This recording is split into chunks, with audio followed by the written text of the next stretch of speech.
ത്രിയേക ദൈവത്തിൻ്റെ തിരുനാമത്തിന് മഹത്വം ഉണ്ടാകട്ടെ. എല്ലാ പ്രേക്ഷകരെയും യേശുക്രിസ്തുവിൻ്റെ ധന്യനാമത്തിൽ സ്വാഗതം ചെയ്യുന്നു. വേർഡ് ടു വേൾഡ് ടെലിവിഷൻ്റെ ആഭിമുഖ്യത്തിൽ ആരംഭിച്ചിരിക്കുന്ന ബൈബിൾ ക്രൗൺ പ്രതിദിന പ്രശ്നോത്തരിയിലേക്ക് ധാരാളം സഹോദരങ്ങൾ പങ്കെടുക്കുന്നു എന്നതിൽ അതിയായ സന്തോഷമുണ്ട്. വാട്സാപ്പ് എന്ന മാധ്യമത്തിൽ കൂടെയാണ് ഉത്തരം അയക്കുന്നു എന്നുള്ളതുകൊണ്ട് ഏറ്റവും വേഗത്തിൽ അയക്കുന്നവർക്കാണ് ഒന്നാം സമ്മാനം ലഭിക്കുക എന്നുള്ളത് ഒരിക്കൽ കൂടി ഓർമ്മിപ്പിക്കുവാൻ ആഗ്രഹിക്കുന്നു.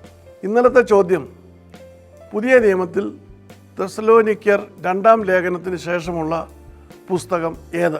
ഉത്തരം 1 തീമോത്തേയോസ്. പൗലോസ് എഴുതിയ ലേഖനമാണ് തീമോത്തേയോസിൻ്റെ 2 ലേഖനങ്ങൾ. ഇത് പുതിയ നിയമത്തിലെ 15-ാമത്തെ പുസ്തകമാണ്. 6 അധ്യായങ്ങളും 113 വാക്യങ്ങളുമുള്ള ഈ ലേഖനം തീമോത്തേയോസിന് ആത്മീയ അച്ചടക്കത്തെക്കുറിച്ച് പൗലോസ് നൽകുന്ന നിർദ്ദേശങ്ങൾ അടങ്ങുന്ന കത്താണ്. ഇന്നലത്തെ വിജയി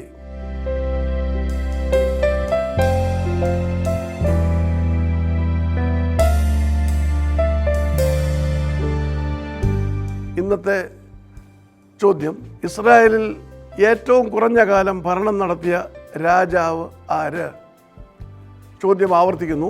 ഇസ്രായേലിൽ ഏറ്റവും കുറഞ്ഞ കാലം ഭരണം നടത്തിയ രാജാവ് ആരാണ്? നിങ്ങളുടെ ഉത്തരം അതിവേഗം അറിയിക്കുക. ദൈവം നമ്മെ അനുഗ്രഹിക്കട്ടെ. താഴെ കൊടുത്തിരിക്കുന്ന വാട്സാപ്പ് നമ്പറിൽ നിങ്ങളുടെ ഉത്തരങ്ങൾ അയയ്ക്കുക.